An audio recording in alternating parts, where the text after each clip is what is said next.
समक्ष विराजमान मोतियों से मेरे किसान बुजुर्गों, जिगर के लहू से प्यारे मेरे नौजवान दोस्तों, और झुंझुनू जिले को सैनिकों का जिला का नाम देने वाली, जिनकी कोख से ये सारे सैनिक और शहीद पैदा होते हैं, उस गौरवशाली कोख के धनी मेरी माता और बहनों, देवी और सज्जनों, मुझसे पहले हमारे पार्टी के इतने बड़े बड़े नेताओं ने आपको संबोधित किया, बोलने को कुछ शेष रहता नहीं, पर मैं मात्र इतना कहने के लिए आपके बीच में आया हूं। नरेंद्र जी भी कह रहे थे पार्टी के कार्यकर्ता मिलकर सब काम करेंगे। मैं नरेंद्र जी आपसे और संतोष जी से एक बात कहना चाहता हूं। वो मोदी जी हैं, उनके पास एक एक की कुंडली है। संतोष जी सबसे पहले प्रधानमंत्री, इसलिए एमपी में अपने से पहले बन गई। आप मेरे से पहले प्रधान और मेरे बन गए, इसलिए आप मेरे से पहले एमपी बन गए। आप दोनों के बाद मेरा नंबर आता ही, इसमें सोचने की बात क्या है भाई? दोनों के बाद एमएलए बना के नहीं बना, तो आप दोनों के बाद जिस प्रकार का हमारा रिकॉर्ड है उस ट्रैक पे चलता रहा। कार्यकर्ताओं से कहना चाहता हूं, चिंता करने की जरूरत नहीं, ये नंबर चलता आ रहा है। हमारे बीच में राजस्थान की सरकार के काबीना मंत्री भाई अविनाश जी गहलोत साहब विराजमान है, पधारे हैं। गहलोत साहब, आपका बहुत बहुत हार्दिक अभिनंदन है, आपका बहुत बहुत स्वागत है। इस वीरों की धरती झुंझुनू पर हम तहे दिल से आपका स्वागत करते हैं।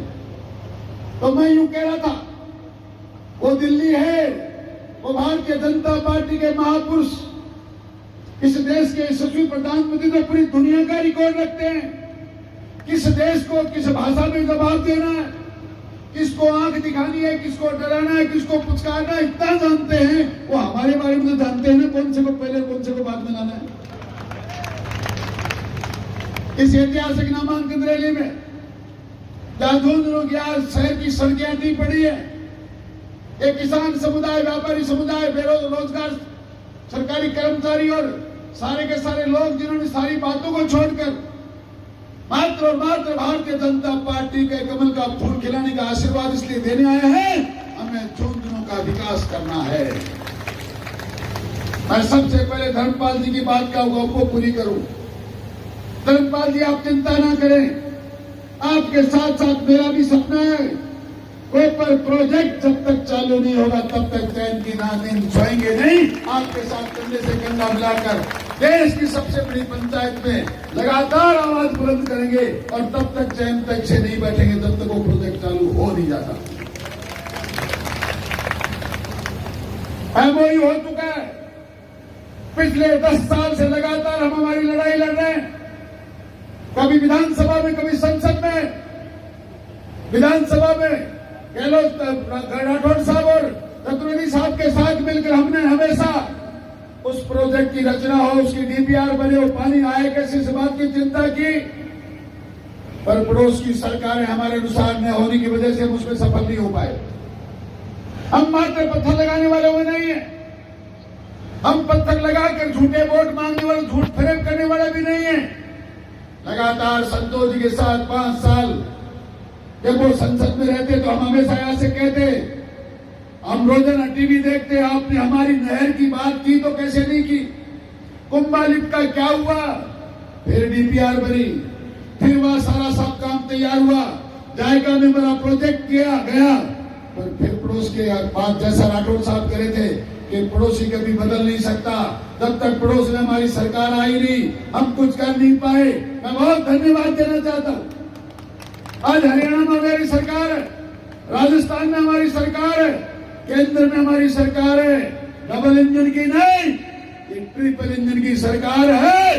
3 साल के अंदर अंदर झुंझुनू जिले में पीने का पानी भी होगा, सिंचाई का पानी भी होगा, ये कॉपर प्रोजेक्ट भी चालू होगा। 2 अधूरे निर्माण कार्य आपके सामने मुंबई खड़े हैं। इन सरकारों की हठधर्मिता की वजह से आज हमारे और ब्रिज बिना बने खड़े, वो भी पूरे होंगे। एक लंबी फेरिस्त है हमारी, झुंझुनू जिले के किसान को, बुजुर्गों, नौजवान साथियों, 15 साल से सुनते आ रहे हैं हरियाणा में डीजल की कीमत कम है, उत्तर प्रदेश में डीजल की कम है, पर राजस्थान में ऐसा क्यों नहीं? हमारी सरकार ने बनते ही सबसे पहले ऐतिहासिक फैसला किया, डीजल और पेट्रोल की कीमतें हमने कम की हैं। गैस के सिलेंडर मुफ्त में भी दिए हैं, 500 रुपए भी दिए हैं। हमारी सरकार इतना ही नहीं, झुंझुनू जिले के नौजवानों आपसे आह्वान करना चाहता हूं। एक जमाना था, आप बाड़मेर जाइए, जैसलमेर जाइए, आप बांसवाड़ा जाइए, डूंगरपुर जाइए, धौलपुर जाइए, करौली जाइए, जहां कहीं भी जाइए, स्वास्थ्य विभाग में हमारी कोई ना कोई बेटी आपको कार्मिक के रूप में मिलती थी। कोई स्कूल ऐसे नहीं थी उन जिलों की जहां हमारे अध्यापक नहीं होते थे। आज क्या हो रहा है? ये पेपर लीक नहीं हो रहा है, ये झुंझुनू, सीकर, चूरू, शेखावाटी के किसानों के बेटों के साथ कुठाराघात हो रहा है। एक एक जिले में 150 थानेदार, एक एक जिले में 20-20, 30-30, 50-50 आरएस। अरे और तो और ये कि परिवार में 4-4, 5-5 बना के गए, फिर बड़ी बड़ी बातें करते। झुंझुनू जिले के नौजवानों को आह्वान करना चाहता हूं, चाहते हो कि न्याय मिले और फिर वापिस एक एक जिले में आपका एम्प्लॉयमेंट आपको मिल जाए, किसान का बेटा एक एक जगह कर्मचारी अधिकारी के रूप में मिले, तो रास्ता मात्र एक बचता है। पेपर लीक का सौदा तो हमारी सरकार ने बंद कर दिया। भारतीय जनता पार्टी के कमल का फूल खिलाकर उन पेपर लीक को बंद करने की गारंटी आप हैं, जो मोहर लगा कर दे सकते हैं। 19 तारीख को दबने वाले आपके बटन इस बात की गारंटी देंगे कि राजस्थान में दोबारा कभी पेपर लीक होगा नहीं। राजस्थान का मान और सम्मान इसी प्रकार बढ़ता रहेगा, देश का विकास इसी प्रकार चलता रहेगा। आपको जितनी बातें राठौड़ साहब ने, चतुर्वेदी साहब ने, भाई बाबलू जी ने, हमारे धर्मपाल जी ने, विक्रम सिंह जी ने बताई, सरवण जी जैसी बात कह रहे थे, मैं आपको क्या बताऊं। मैं वैसे तो आपको निवेदन करूं, मैं कई बार नौजवान साथियों से कहता हूं कि अपना क्या है, तो फकीर हैं, नवलगढ़ में पैदा हुए, उदयपुरवाड़ी में काम करने लगे, फिर सूरजगढ़ तक यहाँ गारंटी देने वाले आ गए। दो भाई अपनी ओर तैयार है। मेरे फकीर जैसे का कौन सी विधानसभा की गारंटी मांग रहे हो? पूरा जिला गारंटी है, आपको विश्वास दिलाना चाहता हूं। ये लोग प्रतिस्पर्धा करेंगे, मैं इस बात की प्रतिस्पर्धा करूंगा। 5 साल में लगातार जैसा जैसा मेरे 8 साथी मिलकर आदेश देंगे, मैं मोदी जी के चरणों में बैठकर उस लोकसभा में झुंझुनू जिले की आवाज बनकर आपके सारे कामों को पूरा करने की कोशिश करूंगा। ये आपको भरोसा दिलाना चाहता हूं। रात दिन जब जहां भारतीय जनता पार्टी के कामों को, उनके विकास को देखते हैं तो दिल में भूख सी उमड़ती है।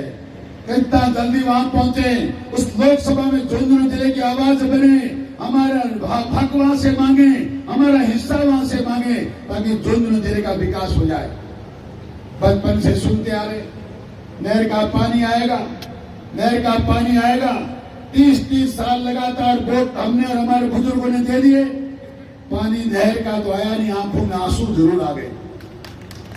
देवियों सज्जनों, आपसे मात्र इतना निवेदन करता हूं, आप एक बार आने वाली 19 तारीख को माननीय मोदी जी पे भरोसा करके, उनकी गारंटी का भरोसा करके, इस कमल के फूल को प्रत्याशी मानते हुए आशीर्वाद आप दीजिए।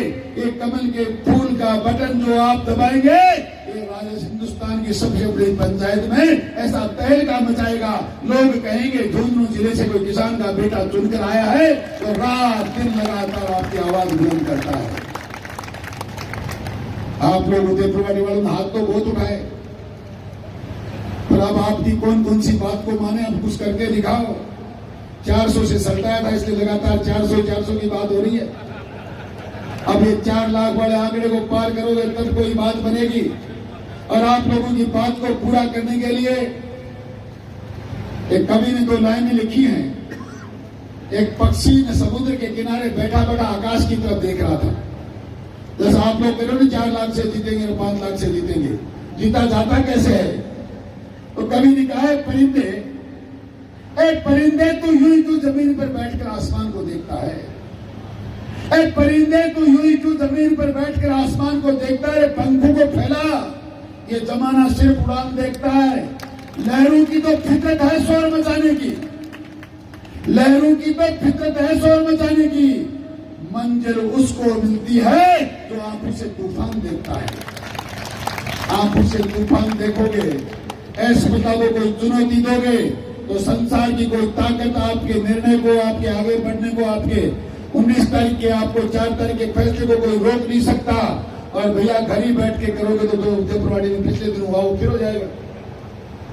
अब जिस 200 करोड़ के साथ आप लोग आज यहाँ अपना जज्बा साबित कर रहे हैं और जैसा विश्वास दिला रहे हैं, मैं जितने 8 लोग इस लोकसभा में हैं उनके ऊपर इतना भरोसा कर सकता हूं। एक एक व्यक्ति जनता के बीच में रहने वाला निर्णय हो सकता है, हार जीत हो सकती है, सफलता असफलता भी हो सकती है। एक आदमी ने और बहुत जोरदार बात लिखी है कि सफलता एक चुनौती है, स्वीकार करो।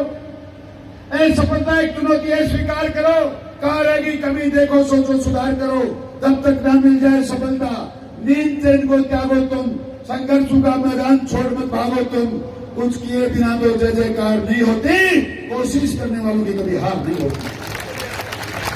लग जाइए आज से, समय कम है, ज्यादा है, कोई चर्चा का विषय नहीं है। मैं खेतरी गया था, कार्यालय चल रहे थे, सभाएं चल रही थी। मैं फतेहपुर गया था, वही हालात थे। नवलगढ़ गया था, वही हालात थे। कल हमारे प्रभारी बाबा बालकनाथ जी कह रहे थे समय बहुत कम है। मैं पूरे मंच को भरोसा दिलाना चाहता हूँ, कार्यालय चालू हो चुके हैं, सभाएं चल रही हैं। मैं गया कि नहीं गया, एक बात आप दोनों मेरे वरिष्ठ हैं, विश्वास दिलाना चाहता हूँ, मेरे सोने का समय 12 से लेकर 4 बजे तक है। बाकी के 20 घंटे जनता के लिए उपलब्ध हूँ। आज सुबह 4:30 बजे लोग आए थे और रोजाना, आज नहीं, इस चुनाव की वजह से नहीं, मैंने तो पूरा जीवन जनता को समर्पित कर रखा है और यही मेरा रूटीन है। आप जब चाहे 4 बजे घंटी बजा ले, रात को 12 बजे तक काम करवा ले। काम करना मेरा जिम्मा है, रास्ता दिखाना आपका जिम्मा है। आपका बहुत बहुत धन्यवाद। जय हिंद, राम राम साहब।